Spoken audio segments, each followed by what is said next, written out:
Spec Ops: The Line is a third-person military-themed shooter with a focus on a dark and mature narrative, which follows a squad of Delta Force operators into Dubai on a rescue mission. The setting of Dubai really influences the style of combat in Spec Ops: The Line. The unique architecture that's there does some really interesting things with our combat space. We draw a lot of inspiration of the way things were built there, like the scale is just really over the top.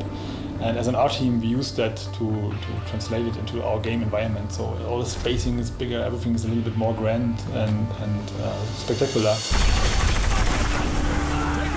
The city's been covered with millions of tons of sand.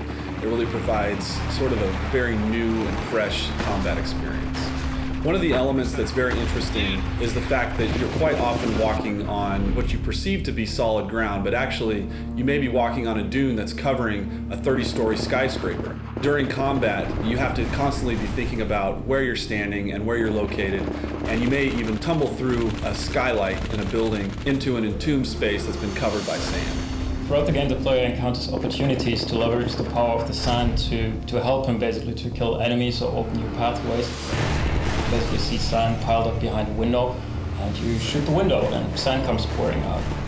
So there's a number of locations in the game where out of the narrative grew an opportunity for us to let the player make a choice. This is a test. Yes, it is. A civilian on the right stole water. A capital offense.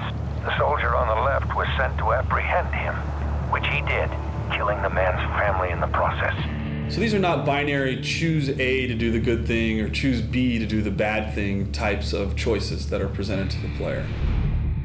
When you make a decision in the game, what we wanted to achieve is that you sit there and you really question your own moral and you question your own values.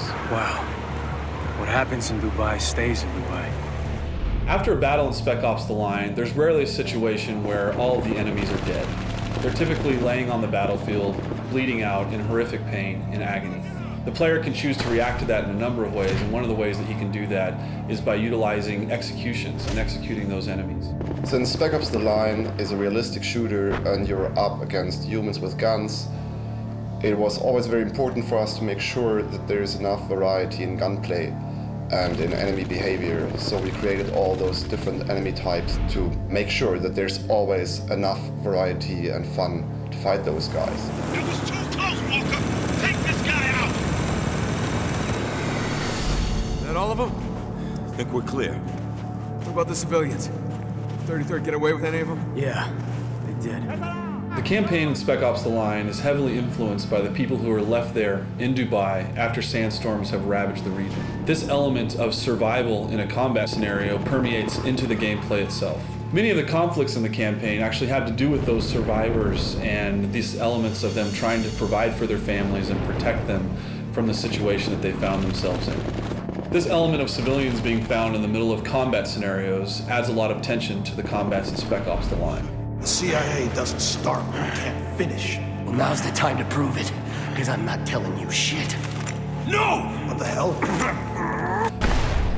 What we wanted to achieve was that the player really not only makes his decisions as the character, but also as himself, as a person, as the human in front of the console. We hope that this invites players to think about what wartime scenarios are really like for the people that are trapped within their confines.